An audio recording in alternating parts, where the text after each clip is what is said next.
Hey, what's going on, everybody?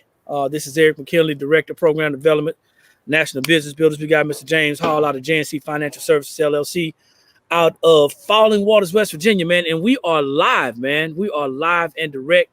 Man, I really appreciate you making time to come out and hang out with me, man. I know you got a full couple of businesses that you operating, but you're still making time, man. So I appreciate that, bro.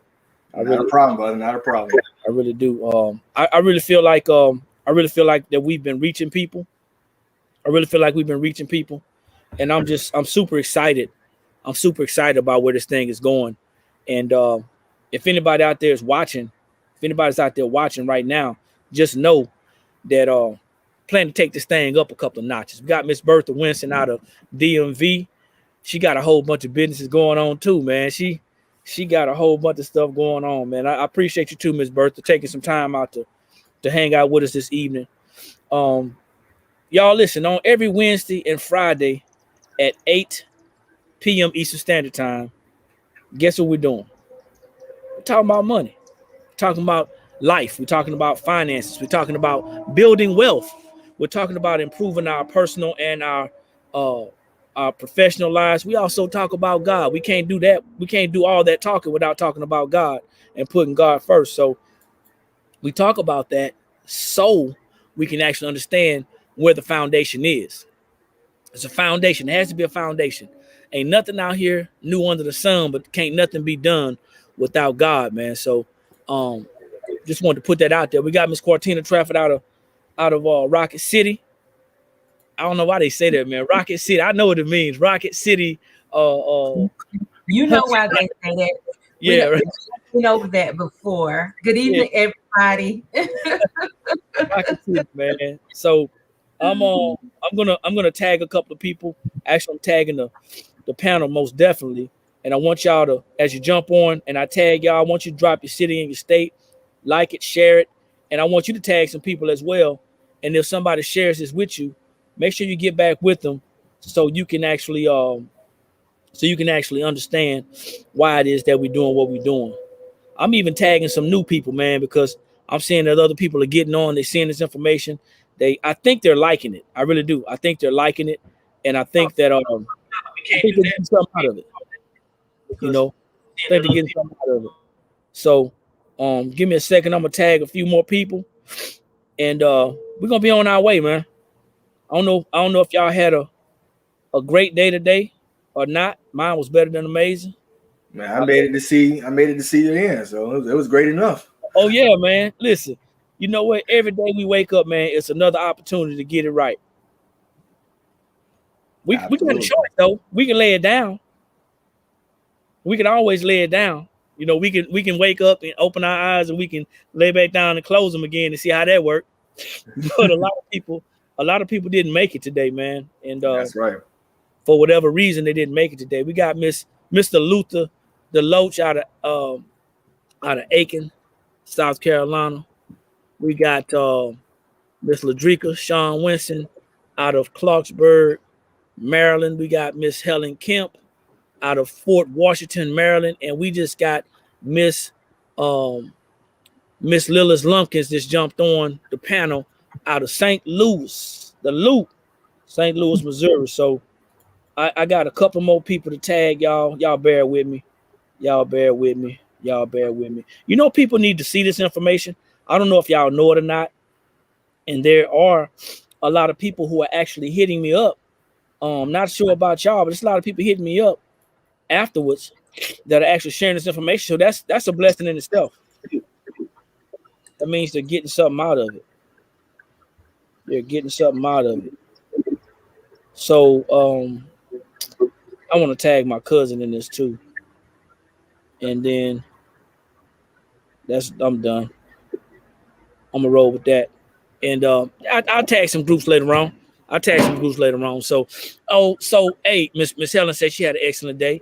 Ladrika said her day was long, but she here. That's what I'm talking about. Hey, it's at the end of the day, it's about sacrifice. You know, what are you willing to go through and put up with so you can get to where you want to be? That's what it is, because the plan's already been laid. Everything's been already done for us. We just got to go out there and get it. So ain't nothing else to do, but let's just do it. Let's just do it. So once again, Eric McKinley. We got Miss Lillis Lumpkins, Miss Cortina Trafford, Miss Bertha Winston, and Mr. James Hall. Guys, listen, we've been doing a series on investment education 101. And I don't know if y'all knew that or not, talking about not the panel, but the audience. I don't know if that's what y'all knew y'all were getting. But just as anything, before you get started and get going, you got to understand some terminologies. You got to. If you don't understand the terminologies, you end up doing stuff just out of habit or just because somebody else says so. You want to ask why, ask questions. You know, a lot of people don't understand investing and they say they want to start investing. So what happens? I'm gonna tell y'all what happened. They start throwing money at a thing. Mm-hmm. Y'all remember? I know I ain't the only one that was bad. I was bad later on in my adult years. Y'all sitting there pitching quarters up against the wall, trying to win the quarters. You know, maybe it wasn't everybody, but you're sitting there rolling dice, trying to hit 7 or 11, hoping the other person craps out. That's what people are doing when they're investing and not understanding how money works. They're gambling. They're hoping and wishing. The definition of investing basically is putting money towards something in hopes of a return, okay? In hopes of a gain. And what's happening is a lot of people don't understand why it is that we should be investing. A lot of people don't understand that, and they don't understand it because it's not something that's been taught to us in school. It's not a conversation that we've had. Y'all with me? We ain't had a conversation. For the most part, go to school, make good grades, get a good job, and work till you 62, 65, 67. Now it's about 70 or 72. Y'all notice it keep on going up, right? Yes, they suggest you work to 70 these days. They who? I ain't never met them. But you see what you just said. Mm-hmm. What you just said is one of the reasons why we're doing a lot of things we're doing. You know what I'm saying? We got Miss Valerie Norfolk just jumped on out of St. Louis, the sister of Miss Lillis. So anyway, so we've been doing a series about investment education 101, and we did 3 parts so far. Well, this is going to be the last part. Okay, this is going to be the final part. And I want to come back with this probably at a later date, maybe get the same information because, you know, repetition is how we learn. So I think that if we do this again, maybe in the next 90 days or so, it may be a good idea to stick with that again, stick that landing, or maybe even do a personal training, not so much personal, but on maybe a webinar. So people can kind of get close and begin to ask questions so they can feel, you know, more comfortable with the information. But that's what we've been doing. So tonight, y'all, part 4, the final part of this series of Investment Education 101. And I'm gonna tell y'all, man, I'm on my new MacBook Air. I had to figure it out today. I couldn't share my screen, and there was something that I had to go into the settings, and it told me to allow StreamYard to be able to share the screen, secondary program. Thank God that I was IT in the military, or I would have just took the thing and packed it up and sent it back and said it was broke. But that's what's going on. So I'm talking y'all through this because if it looks jacked up, that's what's going on. So James, be ready to take over, bro. Right? You ready? Just in case. Just in case I got the ball on the court, I'm bouncing the ball going down. You know what I'm saying? Just in case I trip and slip, I'm gonna pass the ball. So, all right, ladies and gentlemen, thank y'all for joining us. Let me go ahead and share my screen and let you see what we have.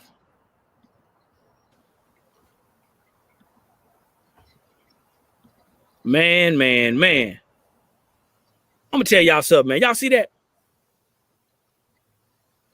God is good. Man, I hate looking like an idiot, man. I like to have fun, but I don't like to look unorganized. So, and see, I'm already look at it. You see what it says? It says part 3, not 4. Let me go and get that off of there. See, I'm because I'm on the wrong slide. You see that? Mm-hmm. That's what the problem is. So we're gonna go ahead and fix that. I was getting ready to do another one. Let's see if I can find that. Let's see if I can find that. Y'all gonna have to help me out, man, because I know for a fact that I saved this, and this is not the one. I think I closed it, y'all. Ain't that about something, y'all? Mm.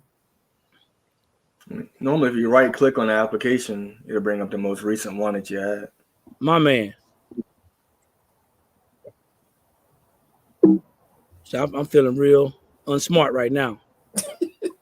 No, I'm just giving you generic information, man. You're on a Mac, so that's not my domain. It's not mine either, but I know I was just in there. So there you go. Bam. Hold up. Talking finances. There you go. Hold up. I see number 4. Do I see number 4? I didn't say number 4. Don't do me like that. Don't do me like that. I bet I didn't save it, y'all. I bet I didn't save it. So Wow. James, you taking over, all right? You got it. Mm. All right. So we're talking about investing today. We're talking about commodities. Just going to the panel. What does that mean to you all? We're talking about investing in different commodities. I know when we decided that commodities was going to be our topic today, for myself, I had to go and look that up. I mean, I kind of had an idea in my head. I knew it was about, precious metals and things like that, but I had to actually go and look up the definition per the investment classification of it. So it's those precious, like I was saying, the precious metals, the golds, the silver, raw materials. So those are the commodities, things that I don't think I invest in yet. All right. Not So on we're my talking about own, not on my own, at least. My financial advisor might take some of my money and put over there, but I don't know about it. right. I mean, you're dealing with things that typically have a finite resource. We're talking about gold, oil, and metals and things of that nature. Also, energy, oil. So oil is definitely one of the big ones. And the reality is, we know there's a lot of places out there where there's a prominent amount of oil, and a lot of people own it, and they sitting on a pretty penny. I think commodities is something to definitely look into and have in terms of a portfolio. But it goes back to the basic concept of cash flow. We want to make sure we put our money in things that are going to be based off of our investment plan. Now, a lot of people don't think about planning when it comes to investment. I remember hearing a financial advisor was talking about the concept of when you are younger, you have to put your investments in things that are more riskier, so they can have a chance to grow. They can go against the market and so forth and things like that. But as you get older, you don't want to be so risky in investments. So in terms of you all's knowledge, are commodities high risk? Well, if you don't know the facts about the commodities or whatever you're investing in, you need to leave it alone until you find the facts, because you could lose. Like you say, it's risky. I mean, investment is risky, period. But if you don't know what you're doing, then you could lose your money and can't get it back. So I would advise, if you want to invest in something that you don't know about, you better be real careful about that. All right. I mean, I think it makes perfect sense. If you're going to put your money anywhere, or if you're going to give it to anybody, you want to make sure that you're doing your level of research, or that you have someone who can educate you. I think a lot of times, even when it comes to looking at financial advisors and other investment people, we want to just give them our money and say, okay, well, you do what you think is best with it. And that comes with a bit of a problem on its own when we trust somebody else to do what is best with our funds. Right. So, I mean, we're talking about commodities. If someone wants to put your money in stocks or put your money in bonds, as we talked about in the previous classes, what are the ramifications if they choose and you lose? Right. Exactly. If they choose and you lose, James, y'all doing an excellent job, man. I almost don't want to come in on slides. I almost don't want to come up. But I'm just winging it. You got the material. I know. But you're right on point, though, man. Well, for one, we've been taught well. June Collier tell us, hey, you don't know what you're doing, you better leave it alone. Better Find somebody that do. Yeah, You know, get educated. yeah, you better be educated. I'm telling you, you gotta know, because if you don't, you don't have any money. You really won't have any money, and that's one of the things. Let me get situated here. But I appreciate y'all for hanging in there with me. I think Miss Lillis didn't get her chance. Yeah, go ahead, Miss Lillis. Well, I was gonna say that I wasn't educated at one point and I lost big time. Okay. So the person that you trust, I mean, you have to actually really trust them, and you want to make sure they educate you on what they're doing with your money. Right. And you have to educate yourself as well. That's right. What you're going to do, but if you don't understand it, you can still lose out. Yeah. So, I mean, I have a good example of that. You know, I was talking with a client of mine, and, you know, I do taxes, right? But I look at everybody's finances, you know, making the recommendations that I can. And I saw that the person was using, you know, a retail situation, a retail bank for investing. And I'm like, do you even know the fees that you're paying on this? I said, look, man, you can easily sit there and educate yourself and be able to go to Fidelity or somewhere else, because he used to have access to the membership, and be able to put money in those same things, and you cut your fees in half. And when I started to bring that to his attention, he was like, man, you know, maybe the guy I'm talking to really ain't looking out for me as best as he say he might. Yeah. Surprise. Yeah. Surprise. And you know, I'll go a little bit further than that. There's a lot of hush up, Ebony. There's a lot of people out there who are going with financial advisors and planners because, like you said, they are looking for somebody to do it for them, but they're not doing their research. So somebody can sell you a bridge in Brooklyn, and you think you're buying some real estate, and you are, but you can't buy that. It ain't there to sell, and it's not yours to buy. Mm-hmm. But let me go ahead and add this to the stream. Can y'all see that? Okay. Yeah, that's it. Okay, so I'm gonna tell y'all what happened later on. We're gonna laugh about it, but right now I got to play catch up. So that's what happened when you're working on two devices and you really not, you know. I was on my Mac and my HP just like this, you know, trying to get it done, but actually that's what happened. So anyway, thank y'all. Apologize for the delay, but we're talking finances with NBB. The panel here is here, and we got another young lady on, Miss Donna Brundage is on the call. I'm not sure where she's from, but thank you for jumping on. And we're gonna jump in. Alabama. Okay. That's a Rocky City too. No, that's a big city. OP. Okay, I ain't messing with that. Check it out. Let's do a quick recap. Since this is the last training on this series. This is part 4 of the investment education series. So just do a little recap. Part 1, we spoke about cash equivalent investments in the form of retail banking. We was talking about that just now. Y'all were having a conversation. Mm-hmm. About savings and checking accounts, certificate of deposit, and money markets. All have very little interest. Now, this is where the common everyday people who don't have the financial education, they put their money there. Okay. Mm-hmm. That was me some years ago, not that long ago. Okay. Mm-hmm. Next, all of us. Okay. All of us. Next, you got part 2. We spoke about cash equivalents, investments in the form of bonds, government bonds, municipal, mortgage-backed securities, and then corporate bonds. Now, government and corporations use this asset to raise money to scale their organizations. So when we want money, we go to the bank. Mm-hmm. They have to pull our credit report. We get a ding on our credit report. They look at us, and if we ain't looking good, we ain't getting a loan. Mm-mm. When other folks that have money want to get a loan, they float a bond. Businesses, corporations, right? Government, they float a bond. Same concept, same process, but different structure. Okay. Then on part 3, guys, we spoke about stock investments. Those types of assets, the pre-initial purchase orders. Okay. Pre-IPOs, the IPOs, and the secondary market. This is where wealth begins. Y'all don't want to hear me, but I'm going to say it again.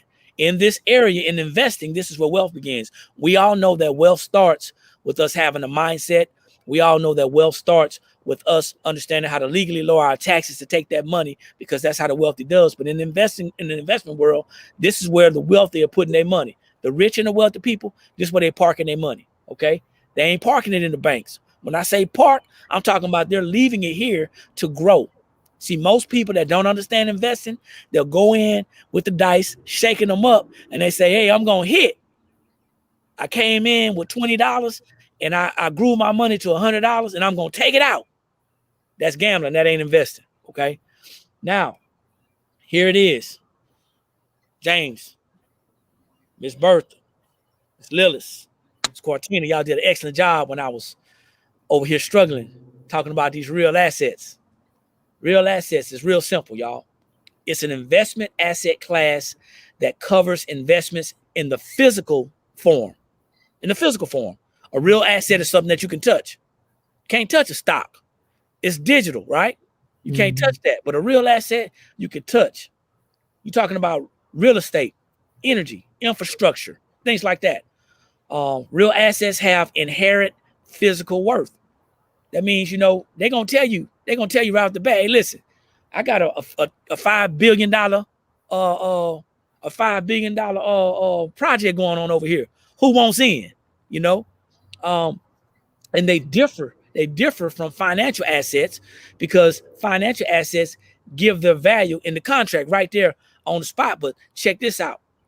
The real assets, they can appreciate quicker, right? Anybody know about appreciation? Anybody ever went to their job and didn't feel like they was appreciated? Never. All the time. That's the opposite of this. All right, it grows in value. It grows in value. So anybody want to talk about real assets? Y'all did a great job. Anybody want to say anything else about that? Well, I'll talk about real assets. Yes, ma'am.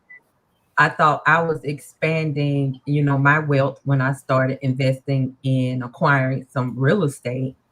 But again, as I'm more educated, I've learned that I needed more than that as well. Oh, you thought that was it? Well, no, I didn't think that was it. I thought I was doing it big, as we like to say, when I start buying real estate. and you were, and I'm going to say this to anybody who's out there who's in real estate, because that's not my lane. I just know a little bit about a lot of things. You were doing a great job. What I'm going to tell anybody out there that's getting ready to invest in real estate, and Mr. Tax Professional will let you know if I'm wrong. He gonna pull me off like the Sandman. If you don't have the cash flow, the positive cash flow to keep up with that real estate, if that real estate is not owned, I mean that's paid for, and you don't have the cash flow to maintain that real estate, then it can look like you hustling backwards. That's true. I hope that makes sense to the people that are out there listening. You got a $200,000 mortgage. I'll make it simpler. You got a $100,000 mortgage that you just purchased a home. You have a tenant in there already, and they're paying you $500 a month. Okay, I'll say they're paying you $1,000 a month. $100,000 mortgage. They're paying you $1,000 a month, and your mortgage is only $500 a month. So that looks like you cash flowing $500, right? Wrong. Soon as something break, your cash flow goes down Quickly. as soon as they leave and they mess that house up, and you got to repair it, that cash flow goes down. Oh yeah. As soon as the taxes go up, your cash flow goes down. There's a lot of things that we don't think about, the what ifs. I'm not telling people not to do real estate. I'm just saying that we got to make sure we're in a great position financially, and we ask the right questions, and we prepare for the what ifs. Can't prepare for everything, but we got to know that just because we're making more than what the mortgage is, that don't really mean that we truly cash flowing. That's right. I had to figure that out on my own too. 14. I had to figure that out on my own. Repair. Go ahead, James.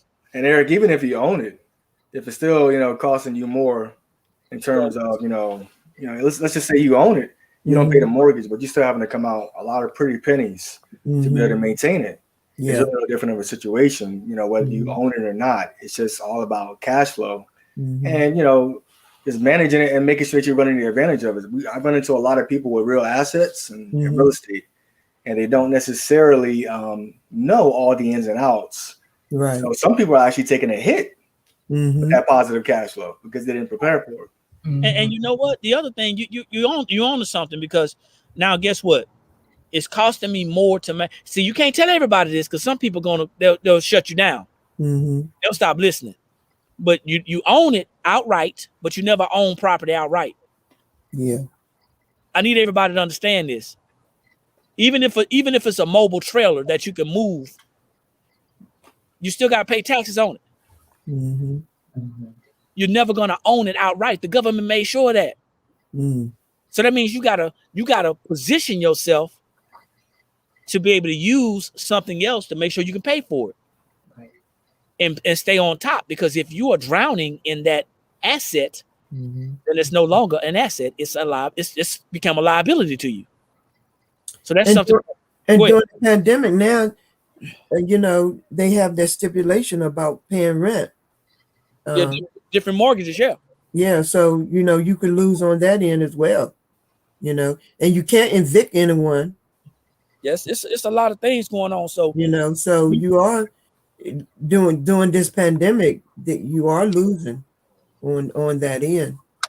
If you got somebody that's not paying, and it's coming out of your pocket, you're absolutely right. So a lot of people don't think about that. But when we talking about real assets in the form of, I just want to tell you, I don't want to bust y'all bubble. We ain't talking about little houses now. We talking about commercial property. We talking about apartment complexes. We talking about huge things. All right. Yeah. You know, we talking about, watch this. We talking about neighborhoods. You know, in this scenario, this is what we're talking about. So just so you know that.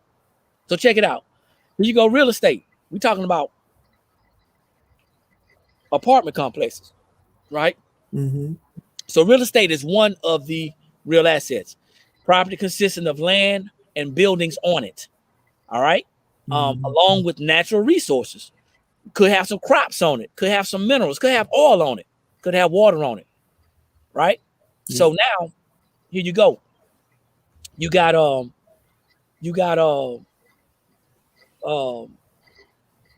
it says immovable property of this nature. An interest vested in this item of real property, buildings, houses, something like that in general. So wealthy people are not investing in single homes. They're investing in hotels. Yeah. They're investing in apartment complexes and things like that. Yeah. And that's what you want to work about. Commercial property, you know, they're buying the blocks. Right. They're buying commercial land. Right. And for obvious reasons. So here's another one: arts and collectibles. Arts and collectibles. Anybody got any art that is of value? I ain't talking about some stuff that your kids done drew. Hey, I got value. I mean,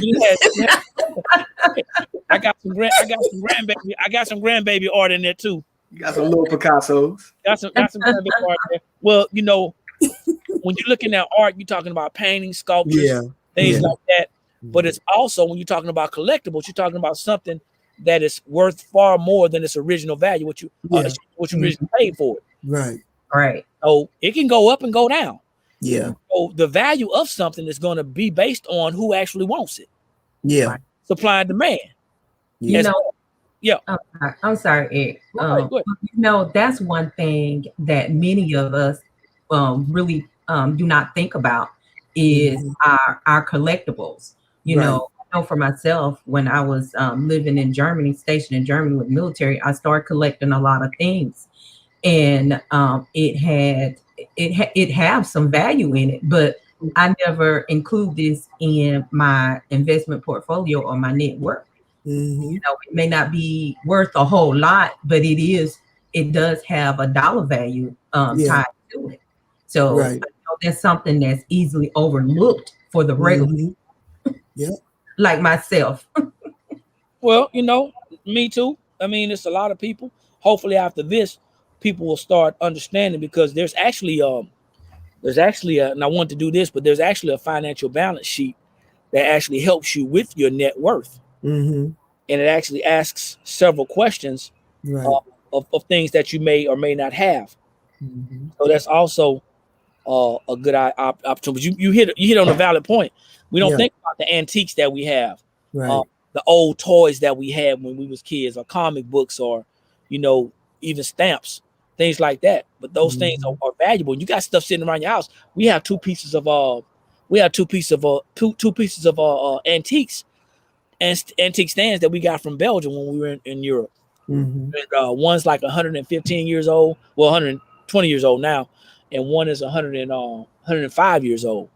So you want to make sure you get insurance on those things. Yeah. To have somebody come out and properly appraise it. Appraise Put that on your documentation. Document that, okay? Mm-hmm. All right. So precious metals. Mm-hmm. Y'all know about these, man. The women know about platinum and gold. But Not that way though. they're rare. They're rare. They have high economic value due to various factors. Once again, supply and demand, what they're using it for. They use gold in a lot of different instruments. Yeah. Depends on what their scarcity is, how available it is.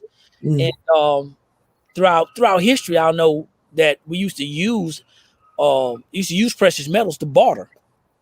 There was a story in the Bible about King Solomon. Mm-hmm. I just want to throw this out there, y'all. There's a story out there in the Bible about King Solomon. Talked about he was so wealthy. He was so wealthy, y'all. Check this out. That he ran down the value of silver. Mm-hmm. Y'all go read it, man. Go read it. And it's crazy because when you have that much value in your hands, other stuff tends to lose value. Mm-hmm. Right? Yeah. Other stuff tends to lose value. But you got some examples down here as well. Anybody want to talk about precious metals? I'll tap into that. Precious metals. I mean, they're very precious. Hey, for gold, the more pure the gold, the softer it is. You got people right now who are really, really into gold, and they want to back their money up. They want to, back their money up with gold. Mm-hmm. I one thing I don't see on here as far as a precious metal, I don't see Bitcoin on here. No. And you, Mm. I caught that. I did too. It may have been a poor taste, but you don't see that on here. Listen, no disrespect to anybody who's investing. That thing's in the $50,000 range right now. Yeah. Right now. So whoever got it on the floor, congratulations. But I ain't messing with it. So congratulations if you do the right thing with it. Do the right thing with it because they want their money. Uncle Sugar wants his cut. So make sure you're doing what you need to do with it, okay? Commodities, y'all. I heard y'all talking about commodities too when I wasn't looking. And I wish my business associate from Baton Rouge was on here because I'd love to have a conversation with her right now. But commodities, it's a basic good used in commerce, right? Mm-hmm. It's basic good used in commerce that's interchangeable with other goods of the same type. So I got commodities out here in my backyard. Mm-hmm. I got bell peppers out there. I got farm stuff out there, right? Mm-hmm. Got tomatoes. Yep. Got some zucchini. I got bell pepper. I got spinach out there. My okra didn't come up, but that's okay next year. But those are the things that we're looking at. Mm-hmm. And when you start looking at commodities, it's not just food in that aspect, but you're talking about cattle, livestock, Yeah, pigs. You know what I'm saying? Mm-hmm. Lumber, Mm-hmm. precious metal, all those things fall into the commodities. And there's different types, okay? Fossil fuel, coal, oil, all those things. Mm-hmm. Anybody want to chime in about commodities? It's like we were talking about earlier, when you went off script for a little bit and we had to carry on. Oh, really? Oh, okay. Some of these things, we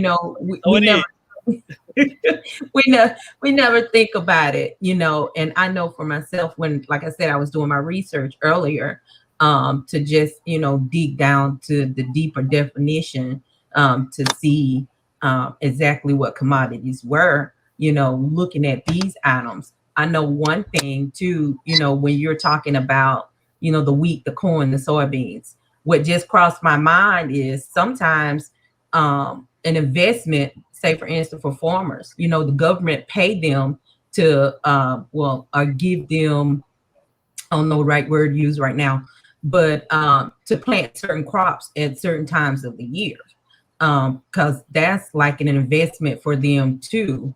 And especially with cattle, I know a few people myself who invest in cattle. They may not have a whole, field full of cows, but they might have one or two because they see a greater return on their investment with that one or two cow that they have purchased. So No, absolutely. I know people who flip cows. mm-hmm. It's called flipping cows. If y'all don't know the concept, it's the same thing as flipping money. You buy the cow as a calf.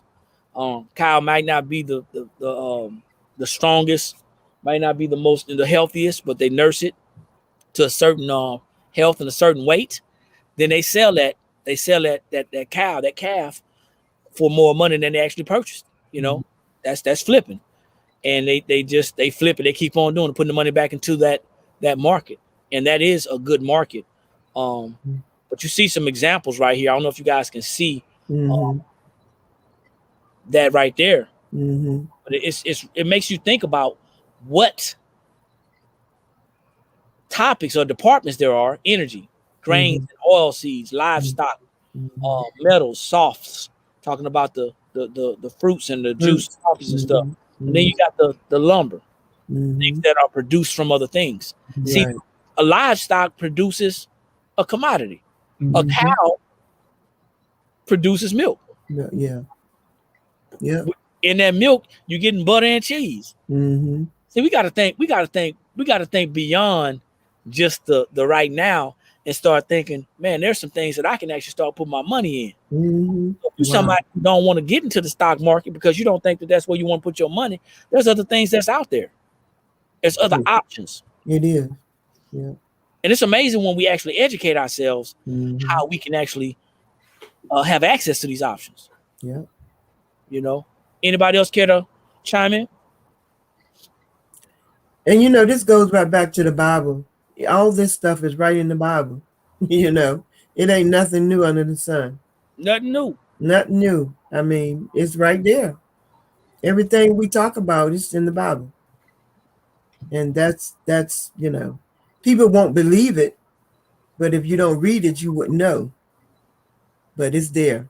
Hey, your daughter just said pigs produce barbecue. Well, that's I guess that's one way of looking at it. It does. I guess that's one way of looking at it. Yeah, you're right. But on the other side, chickens produce eggs. That's right.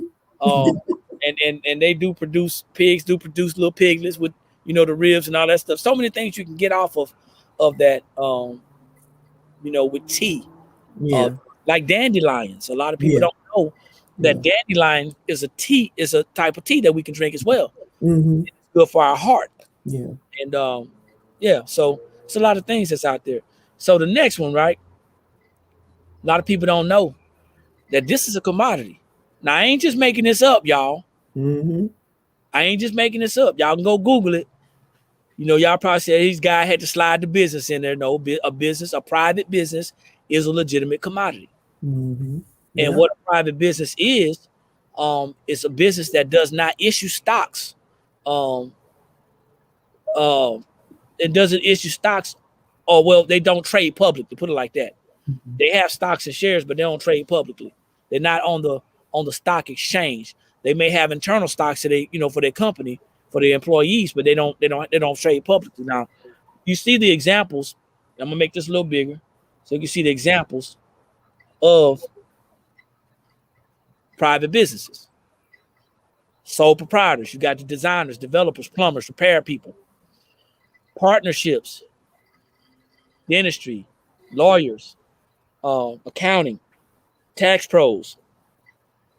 And you got your small and medium-sized businesses, the retail, the hospitality, stuff like that. Okay, so a business, a private business, is a commodity, and if you're a business owner and you're owning a private business, you probably didn't know it. Many of you probably didn't know it, but you have a commodity,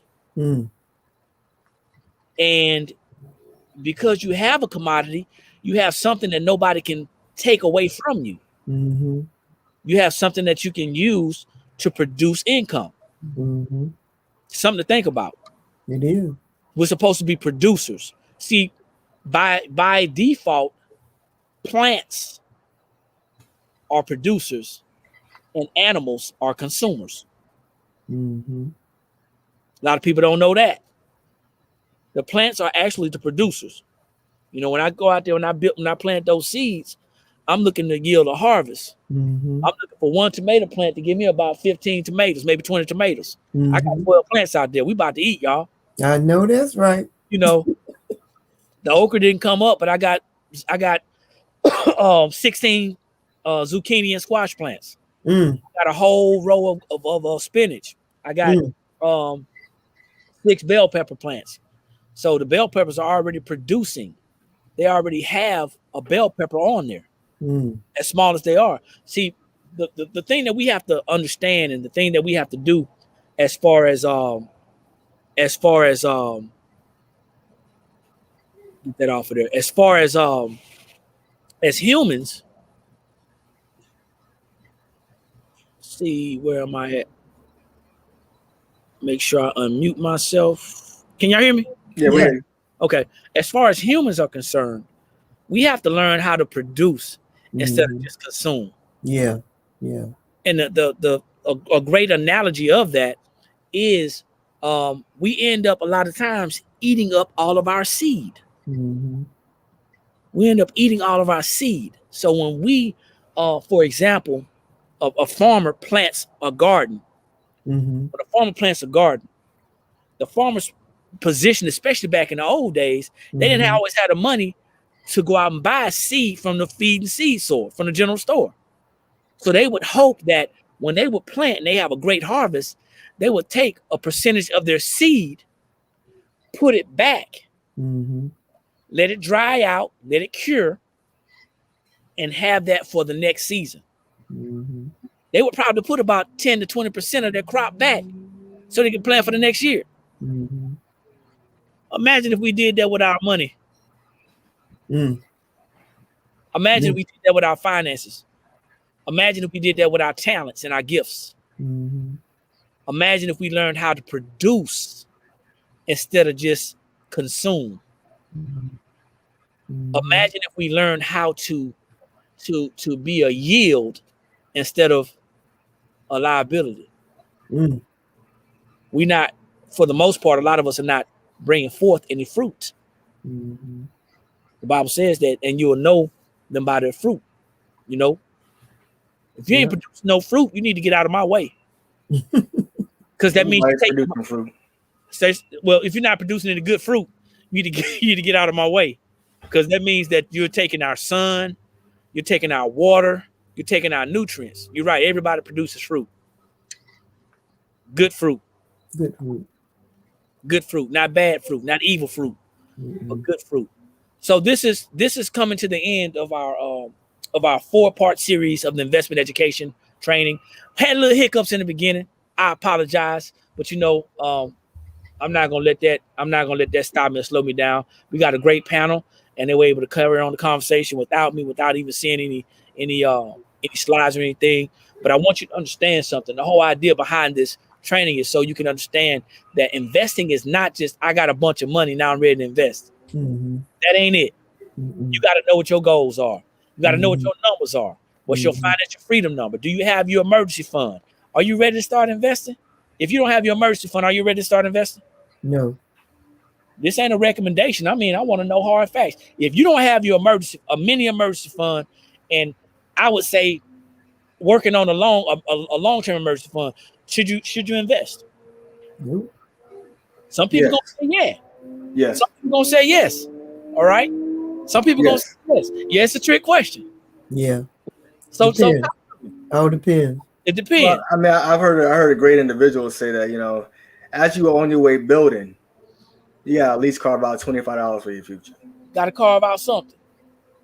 And while you're building your emergency fund and while you're building your savings and you're paying off your debt, you've at least worked in the discipline to at least get started. Mhm. Even if it's not 25, maybe it's $5 or $10 with different apps and Mhm. different other companies that don't have any kind of minimum. Just, getting in the habit of putting in the discipline. Mhm. Now going out there and trying to throw $1,000 or $1,400 that you just got, well, that's a whole different story. Yeah. Right. Now, should we be investing aggressively? No, we shouldn't. We should Right. be taking baby steps and creating discipline, Mhm. because discipline is what's going to get us to the next level. Mhm. I got a question for you. I got an answer. I promise you. Should we be investing our stimulus? Should we be investing our stimulus? It depends on where you are with your money and your mentality. What I would tell people is to take that stimulus, and I would tell people to create an emergency fund. That's what I would tell them. And based off their situation, for the most part, 80% of Americans are living paycheck to paycheck. 80% of Americans are overpaying in taxes. So those 80% of Americans need to be taking that stimulus and creating an emergency fund. That's what I think. But it's going to go on a case-by-case basis. Yeah, that's You true. may be that 10% of that 20% that's really well with your money. You may have not needed that stimulus money. Mhm. I personally would recommend to everybody to keep a cash stock, because you never know. If I'm a single individual and I qualify for the last 3 stimulus checks, which is approximately $3,200, then I have an emergency fund. If I had a job and I didn't lose any income, Mhm. and I got $1,200, $500, and $1,400, that's right. Close enough. I would 6 Go ahead. 18. 6 and 18. 6 and 18. Mm-hmm. That's close. 6. Yeah, 6. 12, 6, and 14. Yeah, so $3,200. Mm-hmm. So I already had an emergency fund. I didn't lose any income from my job. I kept my job. I didn't need to spend that money. Mm-hmm. I didn't need that television. I didn't need to go out there and buy that new system, Mhm. that game system, that, whatever. Mm-hmm. So that person could have easily extended their emergency fund. Mhm. I mean, if you think about it, you never want to take that money and put it into an investment. This is just me. I want to be that person. And then something happens and you need that money. You dig what I'm saying? Because now you get taxed on that money when you take it You out. don't get tax on the money coming out. And I mean, when you're desperate, you really ain't thinking about taxes. You ain't thinking about taxes. But that's why we do this planning. That's why we have these conversations. Mm-hmm. See, you can do what you want to with your money. Once again, people love telling me, hey, stop telling people to do with their money. Well, let me tell you what you shouldn't do with it. Let me tell you what you should not do with it. You should not be going out purchasing things that you don't need. Mm-hmm. I strongly encourage people, if they're getting their stimulus money, they have their stimulus money, they should not be catching up on debt. I'm going to say this again. Paying old or late debt is not going to help your credit. It ain't. Mm-hmm. Even if you go ahead and send a letter in and they tell you, hey, you good, I don't think you need to be worried about that credit and getting it fixed like that. Because there's other ways that you can repair it and build and maintain your credit. Mm-hmm. Only thing you should be catching up on is something that if you're about to get evicted, yes. If your car is about to be repossessed, yes. Certain things you need to maintain the standard of living so you can actually, survive. But, the bill collector getting that money, the government gave it to you as a stimulus, and then you giving it to the bill collector, man, you better go on with that. Stop listening to people who are not going to break it down to you so it'll make sense. If I am behind on a credit card and I'm a month behind, I'm 2 months behind, guess what? I already got a bad mark. Yeah. You just go ahead and block that call. Don't they gonna call you, just block. You know what I'm saying? If we got access and we're gonna be doing this, so y'all know, I'm glad you brought that up because I lead into it. We're gonna be talking about credit on our next series. We're gonna have a long series on credit. Wow. Not repair, but education. Okay. Mm-hmm. And if you're behind on it, don't use that stimulus to catch up on that. But here, because that mark gonna stay there for a minute. it's gonna stay there until you learn how to properly remove it. Yeah. They said, well, you know what? I can write a letter and pay for delete. Go ahead, write your letter. Go ahead. You worry about your credit. You need to be worried about eating and making sure you got a roof over your head. Continuously. People haven't. People haven't paid their utility bills. Wow. Because the government told them they had to. But y'all know who the piper is, right? Eventually, you're gonna have to pay them. Oh yeah. And if you 12, 13, 14 months behind on your utility bill, you didn't put that money in a place where it could grow. You didn't put that, you know what I'm saying? If you just chose not to pay it and you could have, then guess what? They're gonna want their money. Yeah.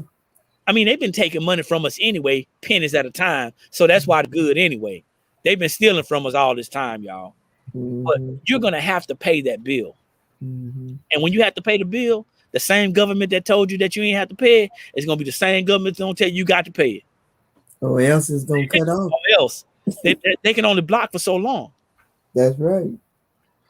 It's about to be released now. It's gonna be pay up time soon. We gotta make better decisions. Investing our money to grow for our retirement, for our future, to when we can no longer work, is something that we have to understand. We need to learn how to multiply our money, not add our money. Adding our money is putting it in a low interest bearing account, and that is not going to do what you need it to do. Stay tuned in to our calls. Stay tuned in to the trainings, because we're going to give, hopefully we're giving you value. We're going to give you some more information, some more value. Can I add to that, Eric? Yes, sir. Go ahead. I would say to everybody, learn how to add first. Learn how to add. Because we already good at subtracting. Yeah. Learn how to add first. Learn how to, build the discipline, of course, to be able to put money away. Then as you gain the education, then you know where to put it. A lot of people are taking emergency funds and they throwing them in high yield accounts, and then they get mad when it's gone. If you go back to the crash back in 2008, 2009, there were a lot of people who lost money. Retirement accounts got wiped out because they didn't have the education, because somebody else was handling it. Because back then, a lot of jobs, and if you had a 401k, somebody else is handling it. They're taking your money, they're just throwing it in there. They're not going to shoot you an email and say, hey, market's tanking a little bit. You might want to move it to some reserve, into some cash accounts, so that you don't take so big of a hit. If we don't get the education, we rely on what everybody else is telling us, and we don't have the right people in our circle to tell us something good, and all we're getting is bad info. Yeah, a lot of people could have froze their accounts. They didn't know that. And it's not up to the financial advisor. I mean, you would think they're there on your behalf, but they're not. They're there on the company's behalf. Right. So, they ain't your friends. I'm not. I mean, I have a friend that's a financial advisor. We're straight up with each other, but no, I'm educated as well. You know what I'm saying? So it works on my behalf. We're gonna go around the table though. We got about let's see where we at. About 7 more minutes. We're gonna go around the table and we're gonna do a round robin. And you have no choice. You have to unmute yourself, and you have to. Lila's back there laughing. You have no choice. You have to unmute yourself, and you have to give us a takeaway from what you've seen over the last 4 sessions. Don't have to be long, but something that you got out of it, and something that you would like to leave with your audience. Not mine, but yours. Miss Lillis, you up? So you would pick me first, right? Hey, don't worry about it. Time out. Miss Lillis, you first. Okay. From the whole series, I would say that education is key to everything. I mean, you have to educate yourself on your money. Like I had no idea what impact my econ would have on me. I mean, it has opened my eyes to so many different things. And like Martina always says, if you have the right circle, I mean, the sky, well, I want to say the sky's the limit. There is no limit. Right. There is no limit. And I have the right circle. So thank all of you. I thank all of you for being in my circle. You know what? You slicky. You got away with that one. You got away with that one. I am slick. Awesome from St. Louis. I appreciate you. Thank you. Miss Scortina, you next. Takeaway, and what you leave with your audience. Okay, just to piggyback off what Lilith just said. No, we ain't piggybacking. Let me finish. All right, go ahead. It's about the education piece. This series has increased my education because we have had some good discussion during each part of the conversation. I've learned a lot, especially when we were talking the other night about the banking, the retail banking versus the different types of banking that the wealthy use, also coming into tonight with commodities. I never thought about commodities before. Although, like I mentioned earlier, I had some real estate, but I never really looked at the value of it or seeing it as a commodity. I saw it as an asset, which an asset is a commodity, but I didn't expand my knowledge on it, which that takes me back to, I just wasn't very educated on how my assets and the money that I have was working for me. So for my audience, I just say, continue learning, because if you took the time to at least put your money somewhere, at least that was the first step. But now you need to really dive deep to learn how your money, how that stock, that investment is really working for you or not working for you. So education, continue to educate yourself. Mhm. Education is the key, and like I said, it's continuing education. It ain't just I learned this and I'm good. I can go on about my business. I don't need it anymore. You try that if you want to. You're gonna find yourself in a ditch somewhere, mad with your eye, because you're gonna have a wreck. Basically, you're gonna have a financial wreck. Mhm. You're gonna be upset. You're gonna be mad, and you're gonna be trying to figure out how you got there. So, Miss Bertha, you up? All right. This education is priceless, and I've learned. I've learned so much about, the importance of where to put your money. The bank, how they rip you off. Really, you know, they really do. And since I've learned, about this, We talked about today the retail.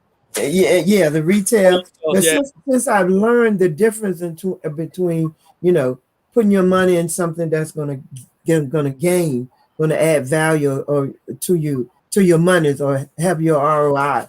Since I've learned that, my money don't stay in the bank too long, because soon as my direct deposit hit, it's gone. So they not gonna have too much time to use my money. As soon as it hit there, I'm paying what I need to pay. But just to know the education and understand why you shouldn't do these things, that has been an eye opener for me. And I just love the information that we are gaining. And you're never too old to learn. I've learned a lot these 4 sessions that I didn't know, and it added to what I didn't know, and then it added to what I did know. So I want to say to you that are listening, take the education and use it. Don't just hear it. Don't just be a hearer and not a doer. Do something. Change your situation. You have control over your situation. Only you can change your situation. Once you get the education, you are responsible and accountable for what you learn. And if you don't do anything with it, you're gonna keep getting the same results that you're getting. And that's zero. So being educated makes a whole lot of difference. You don't learn this stuff in college. And it's free. You're getting free education that you can take advantage of, that we're educating you on. So use it to your advantage, and don't be narrow-minded. Open your mind and say, hey, take inventory and say, this is something I need to do, and take action. You should take action because you got the information. That's all I have to say. All right, Ms. Burt, I appreciate that. You know, taking inventory of yourself and making sure you're doing something to improve yourself is always great. So you don't just get the information, but utilize it. Mr. Hall. All right, just to be real brief, I would say, you know, investing is something we all need. It's not something we grow up talking about. You know, even if you did talk about it with your family and you were privileged to be able to do that, the reality is most people don't even know or have the concepts down pat. You got people I've talked to who said, well, their family talked about investments, but they never did any. It's something we all need. And the reality is we should desire to build on a firm foundation. We should be seeking to build something for ourselves. I mean, what else are we going to retire from if we don't build it? Now, you know, something I like to leave is we are literally disloyal to ourselves. We are disloyal to ourselves. That's true. And the reality is we make decisions and we base it off of emotions and sensations, and there's driving forces that cause us to be disloyal to ourselves. And all you have to do is look back over the book that you've written and you've seen so many times where we're like, how did I get myself in this situation? How did I not do this? How did I not do that? We are disloyal to ourselves to a fault. So I would say, you know, we got to be more proactive in faith. Trusting God is more than just thinking he will take care of everything. If you think about it, the fear of the Lord is the beginning of wisdom. So we ought to bear some better fruit and be wiser with our choices. Yeah, I ain't got nothing to say, man. After all that, I thank y'all for getting on. And I hope we done some justice with the information. We got comments out there. Ms. Drika, she said, good stewards of our personal finances. Miss Valerie said, being educated is the key. Miss Helen said that she says a great session, things that I knew for others, but didn't use them to our own benefit. She said, God is good and always right on time. And I'm gonna close with this. If you heard something throughout the series that made you think about, hey, I really need to take control or take a better look at myself, take account of myself, take inventory of myself, get back with anybody who shared this with you, the person who shared it with you, so they can help point you in the right direction. If I've said anything or shared anything that wasn't correct, please reach out to me and let me know so I can correct it. Okay? So I can correct it. Hopefully the information that we said made sense. Trust but verify. Go back and question everything that you saw. You can see these videos on the National Business Builders page. You can see these videos on the panels pages that I've tagged, and they're going to be there. I'm not going to take them down because this is education. Going forward, like I said, we're going to be talking about credit education on Wednesday, and I want everyone to think about this, how this thing all ties in. James, Miss Bertha, Miss Lillis, Ms. Quartina, y'all all made some valid points. And I want everyone to understand that here's this information to know that if you are getting fed something that can help you with your family and with yourself and with your family, don't refuse the information. Keep an open mind. See how it applies to you and then see how to apply it. That's really all I got to say. Other than that, man, once again, thank y'all for jumping on. I appreciate it. Once again, we got Miss Quartina Trafford. She had to drop off. Miss Lillis Lumpkins, Miss Bertha Winston, Mr. James Hall, and yours truly, Eric McKinley. Like I always say, when you know better, that's when you have the ability to do better. And the only knowledge that's powerful is properly applied knowledge. We'll see each and every one of you at the top. Too many people struggling at the bottom. Y'all have a good peace.